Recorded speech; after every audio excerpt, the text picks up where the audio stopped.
하나님을 사랑하면 우리 다 같이 아멘 하십시다. 네.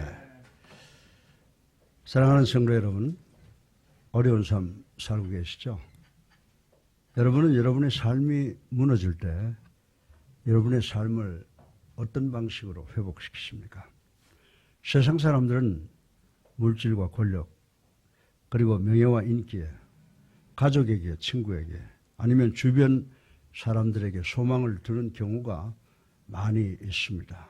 그러나 우리가 절망적인 순간에 의지하는 세상의 모든 것들은 아침 안개처럼 들에 핀 풀과 꽃처럼 대단히 일시적인 것이라고 알고 있습니다. 그런데 오늘 본문의 베드로 선생은 베드로전서 1장 1절을 통해서 예수 믿는 우리들을 향하여 너희들은 세상에서 나그네다. 그리고 이 세상은 너희들의 본향이 아니고 일시적인 것이니 이 세상에 너무 깊게 뿌리를 내려서는 안 된다. 그런데 궁극적 소망은 이 땅이 아니라 천국에 있으니 너무 절망하지 말라고 교훈을 하고 있습니다. 그런데 이 부분은 21세기를 살아가는 우리 성도들에게도 대단히 중요합니다. 왜냐하면 22년을 살아가는 우리들도 정치, 경제, 사회, 교육, 그리고 윤리, 도덕 등등의 문제로 좌절과 절망 속에 빠질 때가 참 많이 있기 때문입니다.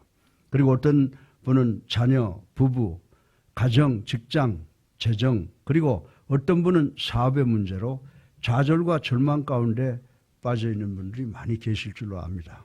그러나 이런 상황보다 저를 더 슬프게 하는 것은 세상의 풍파 속으로, 문화의 늪 속으로 무기력하게 깊게 빠져 들어가는 것이 저를 더 실망하고 좌절하게 합니다.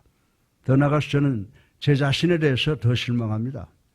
저는 예수님처럼 사랑이 넘치고 오래 참고 죄를 쳐다보지도 않고 늘 사단과 싸워서 승리하기를 원하지만 너무 연약해 죄 앞에 넘어지고 쓰러지고 절망하는 경우가 많이 있기 때문입니다. 사실 우리들이 음식이 없이는 한 달 정도를 살 수 있고 물이 없이는 열흘 정도 살 수 있답니다. 그리고 산소가 없이는 5분 정도도 살 수가 없다고 해요. 그런데 소망이 없이는 단 한순간도 살지 못한다라고 말을 하고 있습니다. 따라서 오늘부터 저는 베드로전서를 통해서 영적으로 이 세상을 살아가는 우리 성도들이 왜 성도에 뿌리를 두지 말고 하늘나라에 소망을 가져야 되는가를 말씀을 드리겠습니다. 오늘 설교 본문의 첫째로 우리가 하늘나라의 소망을 가져야 되는 이유는 여러분과 나를 포함한 우리 모두는 천국 백성이기 때문임을 생각을 해 보겠습니다. 우리 다 같이 2절을 함께 읽어보겠습니다. 시작. 곧 하나님 아버지의 미리 아심을 따라 성령이 거룩하게 하심으로 순종함과 예수 그리스도의 핏부림을 얻기 위하여 택하심을 받은 자들에게 편지하노니 은혜와 평강이 너희에게 더욱 많을지어다. 아멘. 이 말씀 속에 우리 성도들이 계속적으로 소망을 가져야 되는, 그리고 갖게 하는 두 가지의 말씀이 있다고 저는 생각을 합니다. 먼저 하나님의 미리 아심을 따라 택하심을 입은 자들이라고 하는 말씀과, 그리고 성령의 거룩하게 하심이라는 이 두 말씀이라고 하는 것입니다. 여러분은 하나님의 미리 아심을 따라 택함 받는다라고 하는 이 말이 얼마나 신나고 기쁘고 귀중한 말인지 아십니까? 어떤 여자가 내 아내로, 어떤 남자가 여러분의 남편으로, 신입사원으로, 그리고 무엇이든지 자신이 원하는 것에 택함을 받으면 그것보다 더 기쁜 일이 없다고 하는 것입니다. 그런데 여러 성도님들은 천국 백성으로 택함을 입었다는 것입니다. 그러나 이 말씀은 누구나 하나님에 의해서 구원받고 누구는 아니라는 칼빈의 예정론을 말씀하는 것은 아니라고 하는 것입니다. 여기서 택함을 입었다라고 하는 말은 여러분 모두는 하늘나라에 들어갈 수 있는 초청장을 받았다라고 하는 말씀인 것입니다. 그런데 이 초청장은 여러분이 받아들일 수도 있고 거부할 수도 있다라고 하는 것입니다. 사랑하는 성도 여러분, 하나님께서 미리 아심과 예정론과는 대단히 차이가 있다고 하는 것을 우리는 알아야 됩니다. 예정이라는 것은 어떤 일이 일어날 변함없는 절대적인 원인을, 동기를 제공하는 것입니다. 그러나 미리 아심은 전지전능하심으로 앞으로 있을 것을 정확하게 아는 지혜로 어떤 대상을 이해하는 것을, 인도하는 것을 이야기하고 있습니다. 사랑하는 성도 여러분, 저도요, 손주들이 어떤 특정 상황에서 어떤 행동을 할 것인가, 또 어떤 사람들이 어떤 상황 속에서 어떤 행동을 할 것인가를 미리 정확하게 예측하는 능력이 저에게도 있다라고 하는 것입니다. 저는 오래전에 미국에 아들 집에 갔을 때 우리 아들과 손녀 아들과 캐리스를 데리고 시카고 불스 농구 구경을 갔을 때가 있었습니다. 그런데 들어가다 보니까 농구장 입구 옆에 어린아이들을 위한 merry go around라는 거 있죠. 회전 목마장이 있는 것을 보았습니다. 저는 그 순간 우리 손녀들이 농구 구경보다는 저 회전 목마를 더 타고 싶어 하겠구나 라고 하는 것을 예측을 했습니다. 아니나 다를까 우리가 체육관 좌석에 앉기도 전에 우리 오드리와 캐리스는 할아버지, 아버지, 아빠 우리 회전 목마 타도 돼? 라고 물었습니다. 그래서 저와 우리 성호 집사는 예상했던 대로 농구 경기를 관람하기보다는 정신없이 아이들만 봐주다가 농구장에서 10시간 넘어서 기진맥진해서 집으로 돌아온 경험이 있습니다. 사랑하는 성도 여러분, 마찬가지로 하나님께서 우리 모두가 당신의 초청에 대해서 어떤 반응을 할까를 다 아시고 계신다라고 하는 것입니다. 그래서 사도 바울 선생은 로마서 8장 29절 상반절에 하나님이 미리 아신 자들로 라고 하셨는데, 이 말씀의 의미는 하나님께서는 인간들이 당신의 선택에 어떻게 반응을 할까 미리부터 다 아시고 계신다고 하는 말씀이라고 하는 것입니다. 사랑하는 성도 여러분, 여러분이 하나님께서 미리 아시는 것과 하나님의 예정에 대한 차이를 이해하신다면 여러분은 2000년 동안 이 이론을 이해하지 못한 신학자들보다 더 유식한 성도들이라고 저는 말씀을 드릴 수가 있습니다. 우리 모두는 천국에 들어갈 수 있도록 하나님에 의해서 선택되었음을 다시 한번 믿고 감사하시는 우리 모두가 되시기를 주님의 이름으로 축원합니다. 그리고 또 하나의 중요한 말씀은 성령의 거룩해 하심입니다. 이는 sanctification, 성화를 의미합니다. 그런데 이 성화라는 이 말의 의미는 성령의 뜻한 바 있는 경건한 목표를 이루기 위한 순종의 도구로 사용하기 위해서 잘 따로 보관되어 있다는 의미가 내포되어 있다고 하는 것입니다. 여러분들 구약에 보면은 성전 안에는 언제나 금접시가 정결하게 준비가 되어 있는데, 이는 하나님께 드릴 제물을 담을 때 사용하기 위해서 성전에서 미리 준비된 것이라고 하는 것입니다. 다시 말해서 성경은 우리가 예수님을 나의 구주로 살아계신 하나님의 아들로 믿고 영접하는 순간 성화, 즉 거룩하게 되는 것인데, 이는 구원받았다는 것입니다. 그리고 이 의미는 우리 모두는 하나님의 거룩한 목적에 사용되게 하기 위해서 미리 예비되어 있다, 미리 준비되어 있다라고 하는 말씀이라고 하는 것입니다. 그러나 저는 성화는 성숙한 성도들에게 예수님을 믿는 믿음으로 무조건 일어나는 제2의 사건은 아니라고 생각을 합니다. 그리고 어떤 사람들이 말하는 것처럼 세례받는 순간 우리는 죄인에서 거룩한 그리스도인으로 변화되는 그 순간부터는 절대로 죄를 짓지 않게 된다고, 그리고 죄를 지어서는 안 된다고 가르치는 것과는 다르다고 말씀을 드릴 수가 있습니다. 이 말씀의 의미는 예수 그리스도의 보혈이 여러분과 저에게 부어지는 순간에 우리는 성도들이 됩니다. 그 순간부터 하나님께서 우리 성도들을 당신의 거룩한 목적을 위한 도구로 쓰시기 위해서 여러분의 삶을 철두철미하게 계획하시고 주관하시고 관리하신다는 것이 성경이 우리에게 주는 의미라고 말씀을 드릴 수가 있습니다. 그러나 문제는 여러분이 하나님의 뜻에 사용되기 위한 성화된 거룩한 도구가 되느냐는 것은 온전히 믿음에 대한 여러분의 선택과 성도의 삶을 살리기 위한 여러분의 평생 동안 성화 노력에 달린 것이라고 말씀을 드리는 것입니다. 사랑하는 성도 여러분, 이 말씀이 우리에게 산 소망을 주시는 것입니다. 왜냐하면 지금은 그렇게 보이지 않더라도 우리는 하나님의 나라의 마지막 승리에 참여하게 될 것을 약속받았기 때문인 줄로 믿으시기 바랍니다. 여러분은 출애굽기에 보면 이스라엘 민족이 홍해 앞에서, 앞에는 홍해 바다가 넘실거리고 뒤에는 중무장한 애굽 군대가 추격해오는 진퇴양난이었던 상황을 기억하실 것입니다. 애굽 군대들은 절망적이었습니다. 이스라엘 백성들이 절망적이었습니다. 애굽 군대의 추적을 받고 있기 때문입니다. 그때 그 순간 하나님께서 야, 당황하지 마. 내가 해결하겠다라고 하시고 홍해 바다를 마른 땅이 보일 정도로 갈라놓으셨습니다. 그런 후에 이스라엘 민족은 다 안전하게 건너가게 하시고 뒤따라온 애굽 군대는 홍해 속에서 수장을 지냈다는 사실을 우린 잘 알고 있습니다. 사랑하는 성도 여러분, 한번 이렇게 생각해 보세요. 근데 하나님께서는 이스라엘 민족이 놀라지 않게 이스라엘 백성이 홍해에 도착하기 이틀 전에 미리 홍해를 갈라놓고 준비를 해놓으실 수가 있는 분이시라고 하는 것입니다. 그러나 하나님께서는 그렇게 하지 않으셨어요. 하나님께서는 마지막 순간까지 기다리셨다라고 하는 것입니다. 그 예언은 이스라엘 민족이 절망적 순간에도 언제든지 하나님만을 바라보며 하나님만을 의지하도록 교육시킨 것이라고 생각할 수가 있습니다.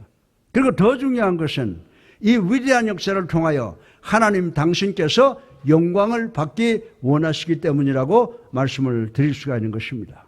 성경은 마지막 날에 하나님의 나라가 세상에 의해서 파괴되는 것 같이 연약하게 나타날 것이라고 우리들에게 가르쳐주고 있습니다. 그러나 이 세상의 모든 것이 더욱 비참해지고 절망적이 되어질 때 우리 예수님께서 권능을 가지고 나타나셔서 당신의 모든 원수를 당신의 무릎 앞에 꿇게 하실 것을 우리는 성경을 통해서 인식을 해야 된다라고 하는 것입니다. 성경이 뭐라고 말씀하고 있습니까? 모든 무릎이 무릎을 꿇게 될 것이고 모든 혀가 예수님의 구주되심을 고백할 것이다 라고 선포를 했습니다. 이 말씀이 우리에게 소망을 주시는 줄로 믿으시기 바랍니다. 이 세상에 사탄이 기승을 부리고 승리할 것 같이 보이나 반드시 하나님께서 승리하시는 줄로 믿으시기 바랍니다. 결과적으로 우리 모두가 우승팀의 일원이 되므로 천국의 일부분이 되게 하실 것을 확실하게 믿는 우리 모두가 되시기를 주님의 이름으로 축원합니다. 저는 옛날에 미국 유학 시절에 하버드 대학 미식축구팀이 무명의 주립대학 팀에게 45대 0으로 패하여 그 발밑에서 무참하게 밟히고 하버드 대학이 수모를 당하는 것을 보고 동정을 했던 적이 있습니다. 그러나 하버드 대학교 운동팀은 뭐라고 응원하는지 아세요? 괜찮아, 괜찮아. 졸업 후에 직장에서 우리가 그들을 발밑에 두고 밟으면 되잖아 라고 응원하는 것을 제가 들은 적이 있습니다.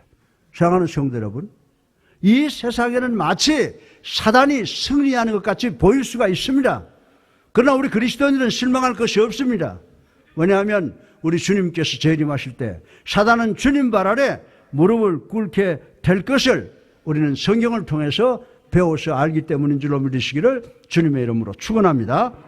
그러므로 우리는 하나님의 자녀로서 천국의 일부분으로 참여하도록 천국 백성으로 초청됨을 기뻐하고 감사함으로 이 어렵고 힘든 세상에서 승리하는 우리 예수랑교회 성도님들 되시기를 주님의 이름으로 축원합니다. 둘째로 우리 성도가 소망을 가져야 될 이유는 우리는 천국에서 영생을 보장받았기 때문임을 생각해 보겠습니다. 본문 3절 하반절을 보면요, 우리를 거듭나게 하사 산 소망이 있게 하시며라고 있습니다. 예수님께서 영생의 산 소망을 얻는 방법을 묻는 니고데모에게 뭐라고 답변하셨습니까? Born again, 거듭나라라고 하셨습니다. 그때 니고데모가 아니 선생님 어떻게 어머니 뱃속에 다시 들어갔다 나옵니까? 라고 반론을 제기한 것을 우린 잘 알고 있습니다. 그때 우리 주님께서 뭐라고 말씀하셨어요? 그때 우리 주님께서 내가 물과 성령으로 거듭나지 아니하고는 하늘나라에 들어갈 수 없느니라. 육으로 된 것은 육으로 나오게 되고 영은 영으로부터 나오느니라 라고 말씀을 하셨습니다. 이 말씀의 의미는 여러분이 육신을 갖고 이 땅에 태어나는 순간에 여러분은 아담으로부터 유전되는 모든 죄의 본질을 갖고 태어나게 된다고 하는 것입니다. 그래서 육체는 육체를 나눈다고 말씀을 한 것입니다. 그러나 예수님께서 뭐라고 말씀했습니까? 너희가 성령으로 거듭나지 않으면 너는 결단코 하늘나라에 대하여 소망이 없다라고 말씀을 했습니다. 여러분이 진정한 성도라면 여러분은 거듭난 줄로 믿으시기 바랍니다. 그러나 여러분이 진정으로 거듭나지 않았다면 여러분은 성도가 아니라고 성경은 우리들에게 가르쳐주고 있습니다. 따라서 중요한 질문은 어떻게 거듭나느냐라고 하는 것입니다. 우리 다 같이 베드로전서 1장 23절을 한번 읽어보겠습니다. 시작. 너희가 거듭난 것은 썩어질 씨로 된 것이 아니요 썩지 아니할 씨로 된 것이니 살아있고 항상 있는 하나님의 말씀으로 되었느니라. 아멘이죠. 이 말씀의 의미는요, 남편의 정자가 아내의 태 속에 받아들여지면 새로운 생명이 잉태하는 기적이 시작되므로 우리 사람들이 기뻐한다고 하는 것입니다. 그리고 10개월 후에 어머니의 양수가 터지는 것과 함께 새 생명이 태어나게 됩니다. 마찬가지로 하나님의 말씀의 씨앗이 여러분의 영에 떨어지면 영적으로 새로운 생명이 잉태되는 기적이 여러분의 영 안에서 시작된다고 이 베드로는 이야기를 하고 있는 것입니다. 그리고 로마서 6장 4절에 이 현상이 잘 설명되어 있습니다. 여러분이 거듭나는 첫 단계는 복음을 듣는 것입니다. 그리고 예수님을 구주로 살아계신 하나님의 아들로 믿고 여러분의 죄를 공공연하게 회개하고 세례받는 순종으로 나타나게 된다라고 하는 것입니다. 그렇다면 여러분은 새로운 아기로 새 생명으로 영적으로 거듭나게 됩니다. 그리고 구원받아 주님과 더불어 기쁨과 소망의 삶을 살게 되는 줄 믿으시기를 주님의 이름으로 축원합니다. 그런데 이 현상이 바로 로마서 6장에 잘 설명이 되어 있습니다. 예, 여러분들 이 로마서 6장 4절을 보게 되면요, 그러므로 우리 같이 한번 읽어보십시다. 시작. 그러므로 우리가 그의 죽으심과 합하여 세례를 받음으로 그와 함께 장사되었나니 이는 아버지의 영광으로 말미암아 그리스도를 죽은 자 가운데서 살리심과 같이 우리로 또한 새 생명 가운데서 행하게 하려 함이라. 아멘이죠. 예. 따라서 세례탕은 무덤이라고 말씀드릴 수가 있어요. 예. 세례탕은 무덤이자 어머니의 태라고 표현할 수가 있습니다. 따라서 무덤이라는 의미는 세례탕 안에서 우리의 옛사람은 예수 그리스도와 함께 십자가 위에 못 박혀 죽는다는 표현을 해놓은 것입니다. 그러나 어머니의 태라는 의미는 세례탕 안에서 우리는 예수님과 더불어 부활, 살아나게 된다는 거죠. 새롭게 태어난다는 것입니다. 그래서 고린도후서 5장 17절을 보게 되면 그런즉 누구든지 그리스도 안에 있으면 새로운 피조물이라 이전 것은 지나갔으니 보라 새 것이 되었도다라고 선포했습니다. 아멘이죠? 예. 이 말씀의 의미는 여러분이 이 세상에 소망을 두었으면 이는 죽은 소망이나 여러분이 거듭나서 성도가 되면 여러분의 소망은 궁극적으로 영원히 사시는 그리스도 안에 사는 것인데 이것이 바로 우리들에게 뉴 호프, 새 소망이라고 베드로는 이야기를 하고 있는 것입니다. 이 소망은 죄에 의해서, 시간에 의해서, 물질이나 어떤 사람에 의해서, 더 나아가서는 죽음에 의해서도 영향을 받지 않는 영원 불변한 소망이라고 본문은 이야기를 해주고 있는 것입니다. 베드로 선생은 이 산 소망과 썩지 않고 더럽지 않은 우리의 행위가 우리를 위하여 하늘나라에 영원히 보존될 것을 말씀하고 있다라고 하는 것입니다. 여러분들 예를 들어서 말씀을 한번 드려볼까요? 여러분이 추석 때 429km를 운전해서 고향인 부산을 방문했다라고 가정을 한번 해보십시다. 그런데 여러분이 미리 전화를 해서 아무 호텔 예약을 다 해놓았습니다. 그런 후에 여러분은 예약된 그날 부산시에 들어가면서 길거리에 보니까 여관마다 호텔마다 10,000원이라고 하는 사인이 걸려 있습니다. 그래도 여러분 염려하지 않습니다. 왜냐하면 여러분의 방은 이미 예약이 되어 있는 것을 알기 때문이다라고 하는 것입니다. 예수님께서 뭐라고 말씀했습니까? 예수님께서는 너희는 마음에 근심하지 말라. 하나님을 믿으니 또 나를 믿으라. 내 아버지의 집에는 거할 것이 많도다. 내가 가서 너희가 있을 처소를 준비하겠다라고 말씀하신 것을 우리 성경을 통해서 수없이 읽고 배워서 알고 있다고 하는 것입니다. 사랑하는 성도 여러분, 이 방은 어떻게 이야기를 했습니까?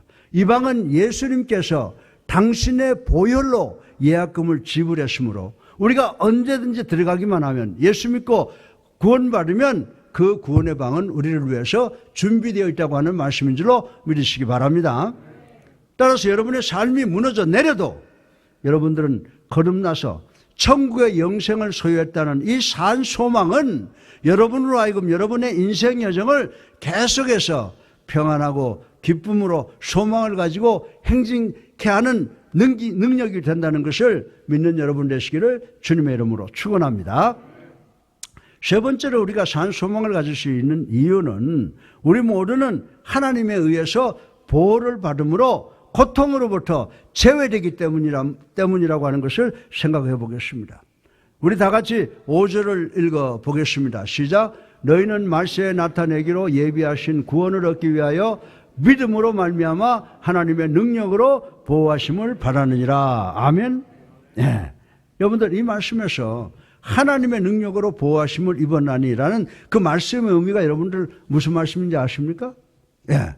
속도 위반을 하고 교통질서를 어기고 역주행을 해도 하나님의 능력에 의해서 보호받는다는 말씀입니까? 아닙니다. 그러나 하나님께서는 당신의 뜻을 준행하기 위해서 노력하는 우리 성도들에게 닥쳐오는 사탄의 그 어떤 잔인한 공격도 하나님의 능력으로 여러분을 보호하시겠다고 약속하시는 것인 줄로 믿으시기 바랍니다. 욥기 1장 오늘 보세요. 하나님께서 사탄에게 뭐라고 말합니까? 내 종 욥을 위하여 보았느냐? 그와 같이 온전하고 정직하여 하나님을 경외하며 악에서 떠난 자가 없느니라 라고 칭찬하신 모습을 우리 읽어볼 수가 있습니다. 그때 사탄은 하나님께 뭐라고 참소합니까? 욥이 까닭을 없이 하나님을 경외하리까? 주께서 욥의 손으로 하는 바를 복되게 하셨기 때문이 아닙니까? 이제라도 욥에게 복을 다 제거하면 욥도 사람인지라 하나님을 욕하리라 하고 욥을 참소하는 모습을 우리는 볼 수가 있는 것입니다. 그때 하나님께서 사단에게 욥의 몸과 재물을 시험할 것을 허락을 하셨습니다. 그러나 욥의 생명만큼은 손을 대지 말라고 엄하게 명령하신 사건을 우리는 잘 알고 있습니다. 이 현상을 통해서 우리는 욥이 하나님의 능력의 보호를 받고 있는 것을 보고 알게 됩니다. 하나님께서는 오직 욥의 유익을 위하여 욥에게 필요한 고통만을 허락하신 것입니다. 그런데 우리는 하나님의 미리 아시는 능력으로 보호받고 있음에도 불구하고 하나님이 여러분과 나를 보호하고 있는 것을 인식하지 못할 때가 너무나 많다고 하는 것을 우리는 알아야 되는 줄로 믿으시기 바랍니다. 얼마 전에 하나님의 축복으로 제가 45년 동안 놓았던 운전대를 다시 잡았습니다. 제가 어느 금요일 새벽 4시 50분에 교회 오기 위해서 차를 몰고 속천 사거리에 도착을 했습니다. 그 순간 붉은 색깔의 신호등, 멈춤 신호등이 켜졌습니다. 저는 초록색 화살표가 나올 때까지 기다렸습니다. 그런데 순간적으로 시계를 보니까 4시 50분이에요. 4시 50분이잖아. 이거 오는 차도 없네. 내가 여기서 바보처럼 멍청하게 서 있을 필요가 없다. 어쩌면 새벽 기도에 늦을 수 있겠다라는 생각이 들더라고요. 그래서 저는 먼저 오른쪽을 싹 봤습니다. 아무도 없어요. 왼쪽을 싹 봤습니다. 오는 사람이 없습니다. 그 순간 저는 이놈 법을 지켜라 라고 하는 성경 말씀이 생각이 되었습니다. 그러나 또한 성경은 하나님께서 사람을 위해서 안식일을 만들었지 안식일을 위하여 사람을 만들지 않았다라고 하는 말씀이 생각이 나더라고요. 그리고 이 신호등은 교통의 혼잡할때를 위해서 만들었지 새벽 4시 50분 한가한 시간을 위해서 만들지 않았다라고 하는 그런 생각이 들었습니다. 그리고 드디어 바보같이 왼쪽을 핸들을 확 틀었습니다. 그 순간 왼쪽 약간 떨어진 데서 전조등을 달지 않은 자전거 한 대가 접근을 해오고 있었습니다. 만약에 제가 조금만 늦게 왼쪽 핸들을 틀었다면 나는 분명히 그 자전거를 타고 오는 사람을 치게 되었을 것입니다. 만약 그랬다면 저는 천국에 대해서 얼마나 큰 손해를 입혔겠습니까? 자, 그러면 한번 생각해 보십시다. 그러면 하나님께서 그 실수로부터 저를 보호하신 것입니까? 아니면 우연이겠습니까? 저는 어쩌면 하나님께서 바보 같은 목사가 교통 위반을 하고 사고를 일으키는 것으로부터 자전거를 타고 오는 사람을 보호하신 것이 아닌가라고 생각을 해 보았습니다. 그 순간 저는 우리가 하나님의 능력으로 얼마나 자주 우리를 보호하는가를 의식하지 못하고 있었구나라고 하는 것을 회개했던 적이 있습니다. 사랑하는 성도 여러분, 그래서 우리가 계속해서 실수하는 결과를 초래하는지 모르겠습니다. 사단의 궁극적 목적은 우리를 도둑질하고 죽이고 파괴하는 것입니다. 저는 사단의 공격은 우리의 생각보다 훨씬 더 잔인하다고 생각을 하고 믿습니다. 사단은 코로나19의 무서운 병균으로 여러분과 여러분의 아이를 공격하려고 하면 사단이 천사가 안 돼! 라고 막습니다. 여러분이 밤늦게 집으로 들어올 때 좀 도둑이 여러분을 노립니다. 그는 어떤 사정에 의해서 점도둑이 포기합니다. 음주운전자가 여러분의 차를 향해서 질주해 옵니다. 그러나 여러분의 핸드폰이 울려서 여러분은 순간적으로 도로 갓길에 차를 세웁니다. 여러분 중에 제가 청소년 때 참 못되게 놀았던 것을 아시는 분들이 많이 계실 것입니다. 그런데 저는 이렇게 목사도 되고 총장도 되고 올림픽 운동가가 되어서 잘 살아왔습니다. 사랑하는 성도 여러분, 이것이 제 노력 때문입니까? 제가 능력이 있어서입니까? 아닙니다. 이 모두는 하나님께서 하나님의 능력으로 미리 아시고 이 부족한 종을 보호해 주셨기 때문이라고 저는 확실히 믿고 있습니다. 사랑하는 성도 여러분, 우리가 하나님께서 하나님의 능력으로 우리를 미리 보호하신다는 것을 이해하면요, 우리는 우리가 당하는 어려움과 고통을 불만하는 대신에 하나님의 보호에 대해서 언제나 하나님 앞에 무릎을 꿇고 감사드리는 신앙을 갖게 되는 줄로 믿으시기 바랍니다. 마가렛 클락슨이라고 하는 분이 계십니다. 이분은 하나님의 주권은 이 세상을 살아가면서 고생하는 사람의 마음속에 잉태하게 된다라고 하는 유명한 말을 남겼습니다. 이분의 조언은 마귀는 하나님께서 허락하지 않는 한 하나님의 자녀에게 절대로 손을 대지 못한다는 것입니다. 믿으시면 아멘 하세요. 우리 모두는 사탄으로부터 오는 어떤 고통도 하나님의 미리 하시는 권능으로 인하여 제외되어 보호받고 있다는 사실을 믿는 믿음으로 천국 소망을 가지고 살아가시는 우리 예수님께 성도님들 되시기를 주님의 이름으로 축원합니다. 네 번째로 우리가 소망을 갖는 이유는 우리가 당하는 모든 고통은요, 목적이 있다는 거예요. 하나님께서 목적이 있고, 그리고 또 잠정적인 것, 일시적이라고 하는 것을 감사해야 함을 생각해 보겠습니다. 우리 다 같이 6절부터 7절을 읽어 보겠습니다. 시작. 그러므로 너희가 이제 여러 가지 시험으로 말미암아 잠깐 근심하게 되지 않을 수 없으나 오히려 크게 기뻐하는도다. 너희 믿음의 확실함은 불로 연단하여도 없어질 금보다 더 귀하여 예수 그리스도께서 나타나실 때에 칭찬과 영광과 존귀를 얻게 할 것이니라. 아멘이죠. 얼마나 감사한지 몰라요. 이 말씀은 하나님의 능력이 우리를 보시고 우리를 미리 보호하고 있다고 해서 우리는 이 세상의 모든 고통으로부터 무조건 제외된다는 말씀이 아닙니다. 바꿔서 말하면 우리 자녀들이 성도들의 자녀들이라고 해서 병에 걸리지 않는다는 것이 아닙니다. 그러나 하나님께서 우리 성도들에게 고난을 당하게 하는데 거기에는 하나님의 목적이 있다는 것을 말씀을 하고 있습니다. 욥의 고통은 욥이 이 세상에서 가장 순전하고 정직하여 하나님을 경외하는 사람으로 입증했지 않습니까? 그리고 우리에게 가장 믿음의 사람으로서 감동적인 표범이 되는 목적이 있었다라고 하는 것입니다. 사도 바울 선생은 자신의 육체에 가시는 자신으로 하여금 약한 데서 강하게 하심이라고 말씀을 했습니다. 하나님께서 우리에게 고통을 허락하시는 것은 우리로 하여금 강하게 하여 복 주시려고 하는 의도가 있다는 사실을 반드시 깨닫는 우리 모두가 되기를 주님의 이름으로 축원합니다. 또한 우리 모두로 하여금 하나님을 의지하게 하시려는 목적이 있다는 것입니다. 더 나아가서 우리로 하여금 예수 그리스도의 순환에 대하여 감사하게 하기 위함이라고 성경은 이야기를 하고 있습니다. 고난은 우리들의 삶에 있어서 궁극적인 목적을 갖고 있습니다. 우리는 고통으로 상처를 받으면서도 소망을 가질 수가 있습니다. 왜냐하면 이 고통과 고난은 일시적이라고 하는 것을 알기 때문입니다. 그리고 고난은 우리들에게 큰 의미와 목적이 있다는 것을 알기 때문입니다. 사랑하는 성도 여러분, 어머니가 해산의 고통을 인내하지 않습니까?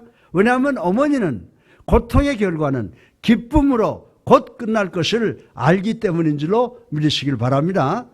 저는 오늘 이제 두 번 다시 행복해질 수 없다고 절망하고 아파하는 사람들에게 이 말씀을 드리는지 모르겠습니다. 실망하거나 근심하지 마시길 바랍니다. 포기하지 마시길 바랍니다. 주님을 계속해서 믿고 의지해 나가시기를 바랍니다. 주님께서 여러분으로 하여금 이 고난과 절망의 순간을 지나가시게 도우실 줄로 믿으시기를 주님의 이름으로 축원합니다. 성경을 보면 언젠가 우리가 잠깐 동안 당하는 일시적인 고난은 우리가 당면한 영원한 영광과 좋게 비교가 안 된다고 말씀하신 거 여러분 많이 읽으셨을 줄로 압니다. 하나님께서는 일시적인 고통을 우리로 하여금 영적으로 깊게 성숙하게 하기 위해서 사용하십니다. 베드로 선생은 이 고통을 풀무불과 비교해서 말씀하십니다. 이 풀무불은 금강석의 모든 불순물을 태우고 순전한 금만 남게 하는 기능을 합니다. 연단은 우리에게 고통을 수반하나 마지막에는 보다 정결하게 하고 보다 귀하게 하는 기능을 갖고 있다는 사실을 명심 또 명심하시는 우리가 되기를 주님의 이름으로 축원합니다. 중화상을 당한 두 사람이 있습니다. 두 사람은 18개월 동안 딱딱한 소를 가지고 환부를 긁어내야만 했습니다. 그런데 한 사람은 솔질을 하면 너무 고통스러워서 울부짖으나 이를 악물고 참기 견뎌냈습니다. 그러나 또 한 사람은 아프라고 솔질을 거부했습니다. 그러나 3개월이 지난 후에 보니까 놀라운 현상이 생겨났습니다. 고통을 참고 그 아픈 솔질을 한 사람의 팔에는 새살이 돋아 나와서 정상이 되어가고 있으나 솔질을 거부한 팔은 오래된 나무토막같이 굳어져 쓰지 못하게 되는 결론을 갖게 됐다고 하는 것을 우리는 의학적으로 잘 알고 있는 것입니다. 사랑하는 성도 여러분, 위대하신 의사이신 우리 주님께서 대단히 가끔 우리가 참을 수 없을 것 같은 고통을, 고난을 인내할 것을 요구하실 때가 있다라고 하는 것입니다. 그러나 그것은 오직 우리에게 영적 도움이 필요하고 영생의 유익이 있을 때만 그렇게 요구하시는 줄로 믿으시기 바랍니다. 아무 때나 하시는 게 아니에요. 우리가 꼭 지나가고 우리가 꼭 유익이 있어야 될 때 하나님께서 우리에게 그 고난과 고통의 그 과정을 지나가게 하신다라고 하는 것입니다. 사랑의 하나님께서 우리가 그 고통을 지나갈 때 우리를 정결케 하시는 줄로 믿으시기 바랍니다. 이 과정에서 여러분은 오히려 엄청난 기쁨을 누리시게 하신다라고 하는 것입니다. 우리 다 같이 베드로전서 1장 6절로 9절을 한번 읽어보겠습니다. 시작. 그러므로 너희가 이제 여러 가지 시험으로 말미암아 잠깐 근심하게 되지 않을 수 없으나 오히려 크게 기뻐하는도다. 너희 믿음의 확실함은 불로 연단하여도 없어질 금보다 더 귀하여 예수 그리스도께서 나타나실 때에 칭찬과 영광과 존귀를 얻게 할 것이니라. 예수를 너희가 보지 못하였으나 사랑하는도다. 이제도 보지 못하나 믿고 말할 수 없는 영광스러운 즐거움으로 기뻐하니 믿음의 결국 곧 영혼의 구원을 받음이라. 아멘. 예. 이 말씀을 읽고 나서 워런 위어스비는 이런 말을 했습니다. 여러분이 삶의 풀무불 속에 들어가면 하나님께서는 당신의 손으로 풀무의 온도를 조절하신다. 그리고 시계를 보면서 얼마나 더 참을 수 있을까 시간을 계산한다라고 하는 말을 했습니다. 따라서 어떤 고통과 고난이라도 여러분이 감당하실 수 있도록 피할 수 있도록 하나님께서 강도와 시간을 조절하시고 계심을 믿고 천국 소망을 가지시고 반드시 이 땅의 싸움에서 승리하시는 여러분 되시기를 주님의 이름으로 축원합니다. 다섯 번째로 마지막으로 소망을 가져야 되는 일반적인 이유를 한번 생각을 해보겠습니다. 우리 다 같이 베드로전서 1장 10절로 11절을 읽어보겠습니다. 시작. 이 구원에 대하는 너희에게 이 말 은혜를 예언하던 선지자들이 연구하고 부지런히 살펴서 자기 속에 계신 그리스도의 영이 그 받으실 고난과 후에 받으실 영광을 미리 증언하여 누구를 또는 어떤 때를 지시하시는지 상고하느니라. 아멘. 예. 이 말씀의 의미는 구약의 예언자들이 메시아가 오실 것과 자기들의 죄를 위해서 돌아가실 것과 부활하실 것을 입으로 예언하고도 스스로 자기 자신들은 이해 못했다고 하는 말씀인 것입니다. 베드로전서 1장 12절에 보면요, 이 섬긴 바가 자기를 위한 것이 아니요 너희를 위한 것임이 계시로 알게 되었으니 이것은 하늘로부터 내신 성령을 힘입어 복음을 전하는 자들로 이제 너희에게 알릴 것이요 천사들도 살펴보기를 원하는 것이니라 라고 말씀을 했습니다. 사랑하는 성도 여러분, 이 말씀 잘 이해하셔야 돼요. 이 말씀은요, 마리아에게 너를 통해서 성령으로 메시아가 태어날 것이라는 소식을 전한 가브리엘 천사도 메시아가 돌아가실 것이라는 사실을 이해하지를 못했다고 하는 것입니다. 성경은 이 사실은 마지막 순간에 나타나기까지는 신비라고 말씀을 해놓고 있는 것입니다. 예수님께서 잔인한 매질을 하던 예수님께 잔인한 매질을 하던 군병들도 그리고 이 세상의 그 누구도 메시아의 죽음을 이해하지 못했다라고 하는 것입니다. 예수님께서 십자가 위에서 돌아가실 때 사단은 자기들이 승리한 것으로 착각을 했을 것이라고 생각할 수가 있습니다.